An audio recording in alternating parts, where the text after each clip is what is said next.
আমার নবী যদি পেটে 2টা পাথর বাঁধতে পারে, আমার পেট তার চাইতে বেশি দামি না?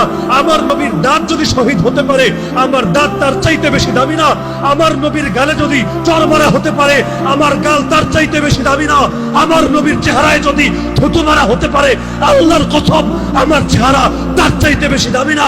আল্লাহর নবীর চাচাকে যদি 70 টুকরা করে তার কলিজা চিবিয়ে খাওয়া হতে পারে, আল্লাহর কসম আমার বাপ চাচা তার চাইতে বেশি দামি না? আরে আল্লাহর দ্বীনের জন্য যদি আল্লাহর নবীকে কাবা ছাড়তে হয়, মক্কা ছাড়তে হয়, পবিত্র ঘর ছাড়তে হয়, আমার ঘর, আমার এলাকা, আমার দেশ তার চাইতে বেশি দামি না? আমার মসজিদ, আমার মাদ্রাসা, আমার খানকা তার চাইতে বেশি না?